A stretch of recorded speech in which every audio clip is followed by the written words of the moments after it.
Hello students, welcome to our channel. आज हम 10th class का जो है 5th चैप्टर करने जा रहे हैं। 5th चैप्टर का 3rd पार्ट हम कर रहे हैं, ठीक है। इससे पहले हमने 2 पार्ट कर लिए मिनरल्स एंड एनर्जी रिसोर्सेज में का, ठीक है। 3rd पार्ट हम करेंगे petroleum. Let's get start. Petroleum और mineral oils is the next major energy resource in India after coal. It provides fuel for heat and lighting, lubricants for machinery, and raw materials for a number of manufacturing industry. Petroleum refineries act as a nodal industry for synthetic textile, fertilizers and numerous chemical industries. देखिए, petroleum के बारे में यहाँ पे बताया गया है कि जो भारत में है कोयले के बाद में ऊर्जा का दूसरा प्रमुख साधन है। पेट्रोलियम खनिज तेल है, ठीक है। यह ताप और प्रकाश के लिए जो है ईंधन, मशीनों को जो है स्नेक और अनेक विनिर्माण उद्योगों को कच्चा माल प्रदान करता है। तेल शोधनशालाएं, वस्त्र, उर्वरक और जो असंख्य रसायन उद्योगों में एक नोडीय बिंदु का काम करते हैं, ठीक है। आगे देखिए, most of the petroleum occurrences in India are associated with anticlines and fault traps in the rock formations of the tertiary age. In regions of folding anticlines or domes, it occurs where oil is trapped in the crest of the fold. The oil bearing layers is a porous limestones or sandstones through which oil may flow. The oil is prevented from rising or sinking by intervening non-porous layer. देखिए, भारत में जो अधिकांश जो petroleum है उसकी उपस्थिति tertiary युग की जो सेल है और ब्रंज ट्रैप में पाई जाती है। वलन और जो गुंबदों वाले प्रदेशों में ये पाया जाता है। और जो तेल धारक परत है वो सरंध्र, चूना पत्थर और बालू पत्थर होता है जिसमें से तेल प्रवाहित हो सकता है। मध्यवर्ती असरंध्र परतें तेल को ऊपर उठने और नीचे रिसने से रोकती है, ठीक है। आगे देखिए, petroleum is also found in fault traps between porous and non-porous rocks. Gas being lighter usually occur above the oil. Petroleum सरंध्र और असरंध्र चट्टानों के बीच में ब्रंज ट्रैप में पाया जाता है और प्राकृतिक गैस हल्की होने के कारण जो है खनिज तेल के ऊपर पाई जाती है। About 63% of India's petroleum production is from Mumbai High. 18% from Gujarat and 16% from Assam. From the map, locate the 3 major offshore fields of Western India. Ankleshwar is the most important fields of Gujarat. Assam is the oldest oil producing states of India. Digboy, Nahar, Katia and the Moran Hooghly regions are the important oil fields in the state. यानी कि इसमें क्या बताया है कि भारत में petrol उत्पादन का 63% जो है भाग मुंबई हाई में, 18% गुजरात से और जो है 16% जो है असम से प्राप्त होता है, ठीक है। और जब हम मानचित्र की बात करें तो 3 प्रमुख अपतटीय क्षेत्र इसमें हम देखेंगे कि अंकलेश्वर गुजरात का सबसे महत्वपूर्ण तेल क्षेत्र है और असम भारत का सबसे पुराना तेल उत्पादक राज्य है और डिगबोई जो है नारकटिया और मोरन हुगली रीजन इस राज्य के महत्वपूर्ण तेल उत्पादक क्षेत्र हैं। ये क्वेश्चन पेपर में पूछ लिया जाता है, ठीक है, तेल उत्पादक क्षेत्र। आगे देखिए, नेचुरल गैस। नेचुरल गैस के बारे में हम पढ़ेंगे। Natural gas is an important clean energy resource found in association with or without petroleum. It is used as a source of energy as well as an industrial raw materials in the petrochemical industries. देखिए, प्राकृतिक gas जो एक महत्वपूर्ण जो है ऊर्जा संसाधन है जो पेट्रोलियम के साथ या अलग भी पाई जाती है। इसे जो है ऊर्जा के साधन के रूप में तथा पेट्रो रसायन उद्योग के और औद्योगिक कच्चे माल के रूप में प्रयोग किया जाता है, ठीक है। आगे देखिए, natural gas is considered environment friendly fuels because of low carbon dioxide emissions and is therefore the fuel for the present century. Large reserves of natural gas have been discovered in the Krishna Godavari basins along the west coast. The reserves of the Mumbai High and allied fields are supplemented by finds in the Gulf of Cambay. Andaman and Nicobar Islands are also important areas having large reserves of natural gas. The 1700 km long Hazira Vijaypur Jagdishpur cross country gas pipelines links Mumbai High and basins with the fertilizers, powers and industries complexes in western and northern India. These arteries has provided an impetus to India's gas productions. The power and fertilizers industries are the key users of natural gas. Use of compressed natural gas for vehicles to replace liquid fuels in gaining wide popularity in the country. देखिए, इसमें क्या बताया, इसमें बताया था कि भाई जो नेचुरल गैस है एक जो है ऊर्जा संसाधन, स्वच्छ ऊर्जा संसाधन है, ठीक है। और पेट्रोलियम के साथ भी पाई जाती है, अलग से भी पाई जाती है, ठीक है। और एक जो है पेट्रोल रसायन उद्योग के लिए कच्चे माल के रूप में इसका प्रयोग किया जाता है। देखिए, कार्बन डाइऑक्साइड के कम उत्सर्जन के कारण प्राकृतिक गैस को पर्यावरण अनुकूल माना जाता है और इसलिए ये वर्तमान शताब्दी का ईंधन है, ठीक है। और जो एक ये कहाँ मिलता है, कृष्णा गोदावरी नदी बेसिन में प्राकृतिक गैस के विशाल भंडार पाए गए हैं। पश्चिम तट के साथ साथ में मुंबई हाई और जो है और जो उसके साथ जो क्षेत्र है खंबात की खाड़ी में पाए जाने वाले तेल क्षेत्र संपोषित करते हैं। ठीक है, अंडमान निकोबार द्वीप समूह भी जो है महत्वपूर्ण क्षेत्र है जहाँ प्राकृतिक गैस के विशाल भंडार पाए जाते हैं। 1700 किलोमीटर की लंबी जो हजीरा विजयपुर जगदीशपुर पाइपलाइन मुंबई हाई और बसीन को पश्चिमी और उत्तर भारत के उर्वरक विद्युत और अन्य औद्योगिक क्षेत्रों से जोड़ती है। ठीक है, ऊर्जा और उर्वरक उद्योग में प्राकृतिक गैस के प्रमुख प्रयोगता है। ठीक है, यानी गाड़ियों में भी इसका उपयोग किया जा रहा है सीएनजी के रूप में। ठीक है, electricity has such a wide range of applications in today's world that it's per capita consumption is considered as an index of development. Electricity is generated mainly in two ways: by running water, which drives hydro turbines to generate hydroelectricity, and by burning other fuels such as coal, petroleum, and natural gas to drive turbines to produce thermal powers. Once generated, the electricity is exactly the same. यानी कि यहाँ पे क्या बताया गया है, आजकल जो है विश्व में विद्युत का बहुत ज़्यादा प्रयोग हो रहा है। इसमें प्रति व्यक्ति उपभोग को विकास का सूचकांक माना जाता है।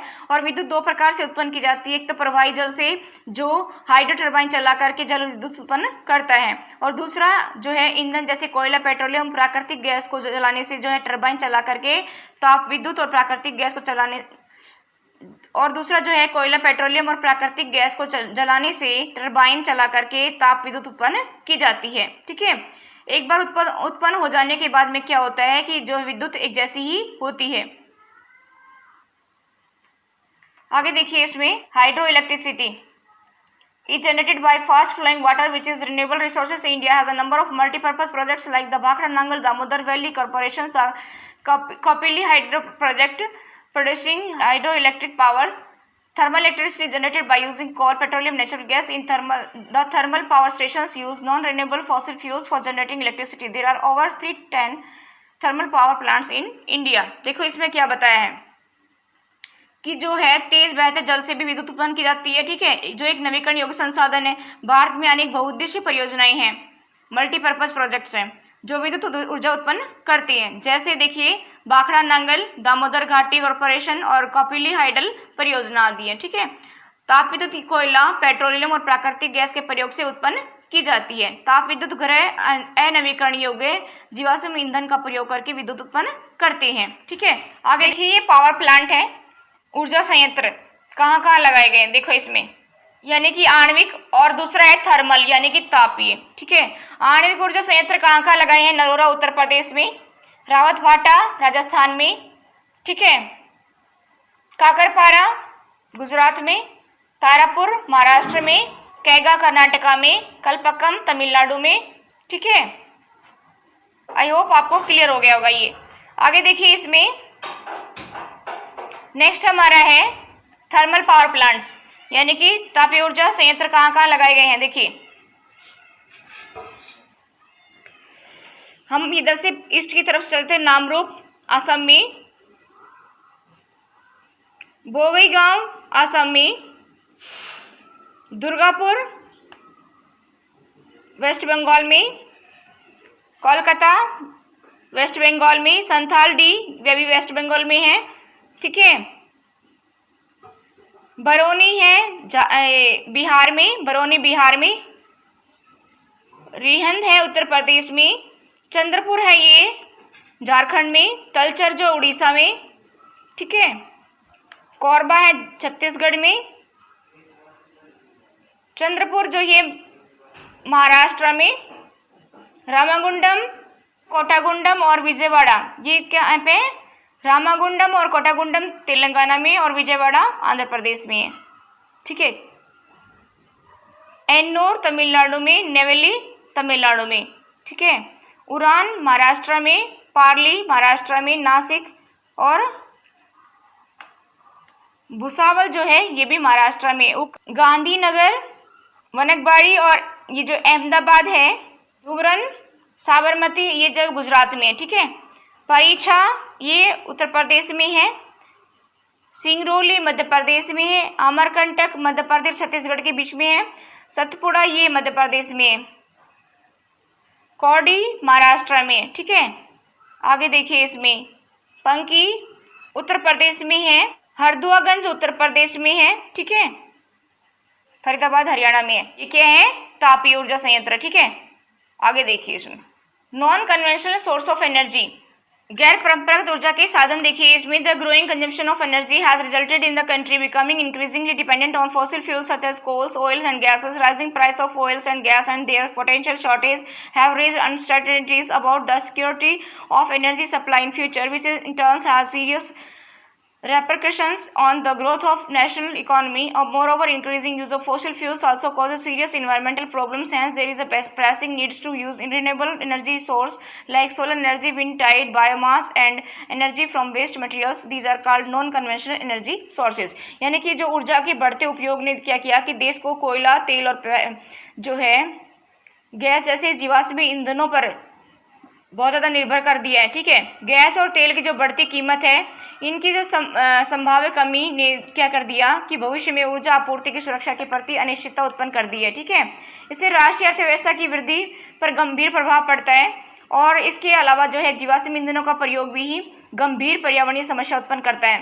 नवीकरण योग्य ऊर्जा संसाधनों जैसे सौर ऊर्जा है, पवन ऊर्जा है, ज्वारीय ऊर्जा है, जैविक ऊर्जा है और अवशिष्ट पदार्थ जनित ऊर्जा के उपयोग की बहुत जरूरत है। ऊर्जा के गैर परंपरागत साधन कहलाते हैं ये। ठीक है, आगे देखिए इसमें। India is blessed with an abundance of sunlight, water and wind and biomass. It has largest programs for the development of these renewable energy resources. यानी भारत जो है धूप, जल तथा जीवभार साधनों में समृद्ध है और भारत में नवीकरण योग्य ऊर्जा संसाधनों के विकास के लिए बहुत बड़े कार्यक्रम भी बनाए गए हैं। ठीक है, आगे देखिए। न्यूक्लियर और एटॉमिक एनर्जी, परमाणु अथवा आणविक ऊर्जा. It is obtained by altering the structures of atoms. When such an alteration is made, such energy is released in form of heat and this is used to generate electric powers. Uranium and thoriums which are available in Jharkhand and Aravalli range of Rajasthan are used for generating atomic or nuclear powers. The monazite sands of Kerala is also rich in thorium. देखिए, परमाणु अथवा आणविक ऊर्जा अणुओं की संरचना को बदलने से प्राप्त की जाती है। जब ऐसा परिवर्तन होता है तो क्या होता है कि ऊष्मा के रूप में काफ़ी ऊर्जा जो है विमुक्त होती है। इसका उपयोग जो है विद्युत ऊर्जा उत्पन्न करने में किया जाता है। यूरेनियम और थोरियम जो झारखंड और राजस्थान की अरावली पर्वत श्रेणियों में पाए जाते हैं, उसका प्रयोग परमाणु और आणविक ऊर्जा के उत्पादन में किया जाता है। केरल में मिलने वाली मोनाजाइट रेत के में भी थोरियम की मात्रा पाई जाती है। ठीक है, आगे देखिए। Solar energy. India is a tropical country. It has enormous possibilities of tapping solar energy. Photovoltaic technology converts sunlight directly into electricity. Solar energy is fast becoming popular in rural and remote areas. Some big solar power plants are being established in different parts of India, which will minimize the dependence of rural households on firewoods and dung cake, which in turn will contribute to environmental conservation and adequate supply of manure in agriculture. देखिए इसमें क्या बताया कि solar energy यानी कि सौर ऊर्जा में कि भारत जो है, भारत एक उष्णकटिबंधीय देश है, ट्रॉपिकल कंट्री है। सौर ऊर्जा के दोहन की जो असीम यहाँ पर संभावनाएं हैं। फोटोवोल्टाइक जो है प्रौद्योगिकी द्वारा क्या होता है कि धूप को सीधे विद्युत में परिवर्तित किया जा सकता है। भारत के ग्रामीण और जो दूसरे दूर के जो क्षेत्र हैं उनमें सौर ऊर्जा तेजी से लोकप्रिय हो रही है। ठीक है, कुछ बड़े सौर ऊर्जा संयंत्र जो है यानी कि कारखाने जो है देश के विभिन्न भागों में स्थापित किए जा रहे हैं। ठीक है, ऐसी अपेक्षा है कि सौर ऊर्जा के प्रयोग से ग्रामीण घरों में उपलों और लकड़ी पर निर्भरता को कम किया जा सकेगा। इसका परिणाम क्या निकलेगा कि ये पर्यावरण संरक्षण में योगदान देगा और कृषि में भी खाद्य की जो है आपूर्ति होती रहेगी। ठीक है, आगे देखिए इसमें। विंड पावर यानी कि पवन ऊर्जा. India has greatest potential of wind power. The largest wind farms cluster is located in Tamil Nadu from Nagercoil to Madurai. Apart from these, Andhra Pradesh, Karnataka, Gujarat, Kerala, Maharashtra and Lakshadweep have important wind farms. Nagercoil and Jaisalmer are well known for effective use of wind energy in the country. यानी कि भारत में जो है पवन ऊर्जा farm की विशाल पेटी तमिलनाडु में नागरकोइल से मदुरई तक स्थित हैं और इसके अलावा जो है आंध्र प्रदेश, कर्नाटक, गुजरात, केरल, महाराष्ट्र और लक्षद्वीप में भी महत्वपूर्ण पवन ऊर्जा फार्म है. नागरकोइल और जैसलमेर देश में पवन ऊर्जा के प्रभावी प्रयोग के लिए जाने जाते हैं. ठीक है. बायोगैस देखिए, shrubs, farm waste, animals and human waste are used to produce biogas for domestic consumptions in rural areas. The decomposition of organic matter yields gas which has higher thermal efficiency in comparison to kerosene, dung cake and charcoals, biogas plants are set up at municipal, corporative and individual levels. The plants using cattle dungs are known as gobar gas plants in rural India. These provide twin benefits to the farmers in the form of energy and improved quality of manure. यानी कि जो ग्रामीण इलाकों में है, झाड़ियाँ, कृषि अपशिष्ट, पशुओं और मानव जनित जो अपशिष्ट हैं उनके उपयोग से क्या होता है कि जो घरेलू उपभोग के लिए बायोगैस जो है उत्पन्न की जाती है। जैविक पदार्थों के अपघटन से गैस उत्पन्न होती है जिसकी तापीय क्षमता मिट्टी के तेल और उपलों और चारकोल की अपेक्षा अधिक होती है। ठीक है। बायोगैस जो कारखाने हैं, नगरपालिका, सहकारिता और निजी स्तर पर लगाए जाते हैं। पशुओं का गोबर प्रयोग करने वाले जो संयंत्र हैं ग्रामीण भारत में गोबर गैस प्लांट के नाम से जाने जाते हैं। ये किसानों को दो प्रकार से लाभ प्रदान करते हैं, एक ऊर्जा के रूप में और दूसरा जो है उन्नत प्रकार के उर्वरक के रूप में। बायोगैस अब तक पशुओं के गोबर का प्रयोग करने में सबसे दक्ष है। ठीक है। उर्वरक की गुणवत्ता को बढ़ाता है और उपलों और लकड़ी को जलाने से होने वाले वृक्षों के नुकसान को भी रोकता है। ठीक है। Tidal energy, oceanic tides can be used to generate electricity. Floodgate dams are built across inlets during high tide. Water flow into the inlets and gets trapped when the gate is closed. After the tide falls outside the floodgates, the water retained by the floodgates flow back to the sea via a pipe that carries it through a power generating turbines. In India, the Gulf of Khambat, the Gulf of Kutch in Gujarat on the western coast and Gangetic Delta in Sundarbans regions of West Bengal provide ideal conditions for utilizing tidal energy. देखिए इसमें क्या बताया कि जो महासागरीय तरंगों का प्रयोग विद्युत उत्पादन के लिए किया जा सकता है। संकरी खाड़ी की जो आर पार है बाढ़ बना करके बांध बनाए जाते हैं। उच्च ज्वार में भी संकरी खाड़ी नुमा प्रवेश द्वार से क्या होता है कि पानी अंदर जाता है और द्वार बंद होने पर बांध में ही रह जाता है। जब बाढ़ द्वार के बाहर ज्वार उतरने पर पानी के जो है बांध के पानी को इसी रास्ते पाइप द्वारा समुद्र की तरफ बहाया जाता है तो इसे ऊर्जा उत्पादक टरबाइन की ओर ले जाता है। ठीक है।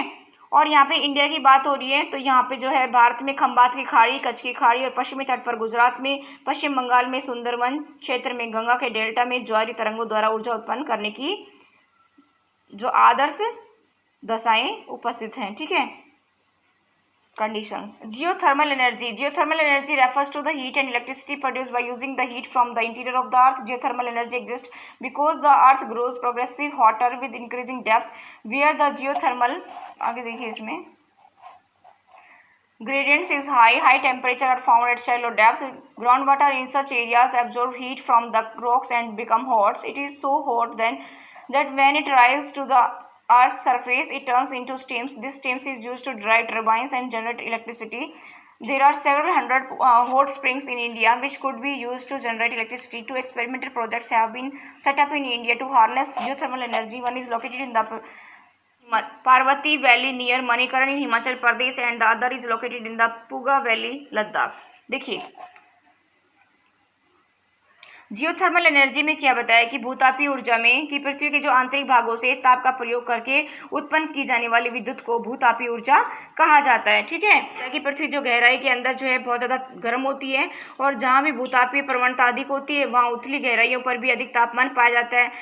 देखिए ऐसे क्षेत्रों में क्या होता है कि जो भूमिगत जल है चट्टानों से ऊष्मा का अवशोषण करके बहुत ज़्यादा गर्म हो जाता है और इतना गर्म हो जाता है कि पृथ्वी की सतह की ओर उठता है और ये भाप में परिवर्तित हो जाता है और इस भाप का उपयोग है टरबाइन को चलाने के लिए और विद्युत उत्पन्न करने के लिए इसका प्रयोग किया जाता है। There are several hundred hot springs in India. देखिए यहाँ पे क्या बताया है कि भारत में सैकड़ों गर्म पानी के चश्मे हैं जिनका विद्युत उत्पादन में प्रयोग किया जा सकता है। भूतापीय ऊर्जा के दोहन के लिए जो भारत में दो प्रायोगिक परियोजना शुरू की गई हैं, एक हिमाचल प्रदेश में मणिकरण के निकट पार्वती घाटी में स्थित है और दूसरा जो है लद्दाख में पूगा घाटी में स्थित है। ठीक है।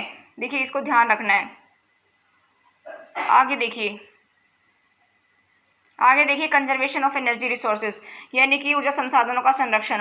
Energy is a basic requirements for economic developments in every sector of the national economy. Agriculture, industry, transport, commercial and domestic needs input of energy. The economic development plans implemented since independence necessarily requires increasing amount of energy to remain operational. As a result, consumptions of energy in all forms has been steadily rising all over the country. In this background, there is an urgent need to develop a sustainable path of energy development. Promotion of energy conservation and increased use of renewable energy resources are the twin planks of sustainable energy. देखिए कि आर्थिक विकास के लिए जो ऊर्जा एक जो है आधारभूत आवश्यकता है, ठीक है। और राष्ट्रीय अर्थव्यवस्था के लिए हर क्षेत्र की बात करें तो कृषि, उद्योग, परिवहन, वाणिज्यिक और घरेलू आवश्यकताओं की पूर्ति के लिए क्या होता है कि ऊर्जा के निवेश की आवश्यकता होती है, ठीक है। और आज़ादी की प्राप्ति के बाद की बात करें तो आर्थिक विकास की योजनाओं को चालू रखने के लिए ऊर्जा की बड़ी मात्रा में आवश्यकता थी, ठीक है। पूरे देश में ऊर्जा के सभी प्रकारों का जो उपभोग धीरे धीरे बढ़ रहा है। देखिए इसमें और बताया गया है कि इन दिस बैकग्राउंड, देखिए इस पृष्ठभूमि में ऊर्जा के विकास के सतपोषणी मार्ग की विकसित करने की जो है बहुत ज़्यादा आवश्यकता है। और नवीकरणीय ऊर्जा संसाधनों का बढ़ता प्रयोग सतपोषणी ऊर्जा के दो आधार हैं।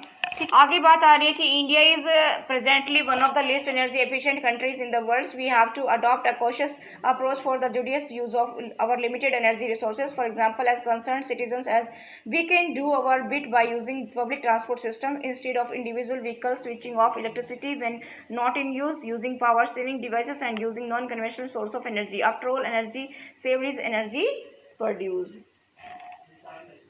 ठीक है, देखिए यहाँ पे क्या है, वर्तमान की बात आ रही है कि वर्तमान में भारत विश्व के जो है ऊर्जा दक्ष देशों में गिना जाता है। ऊर्जा के सीमित संसाधनों के उपयोग के लिए सावधानीपूर्ण जो है उपागम बनाना होगा। और एक एग्जाम्पल के तौर पे देखा जाए तो एक जागरूक नागरिक के रूप में हम यातायात के लिए निजी वाहन की अपेक्षा सार्वजनिक वाहन का उपयोग कर सकते हैं। जब प्रयोग ना हो तो बिजली बंद करके विद्युत बचत करने वाले उपकरणों के प्रयोग में और गैर जो पारंपरिक ऊर्जा साधनों के प्रयोग से हम अपना जो है योगदान दे सकते हैं। ठीक है, आखिरकार क्या होता है कि ऊर्जा की बचत ही ऊर्जा उत्पादन है। ठीक है, that's all for today. Thank you, have a nice day.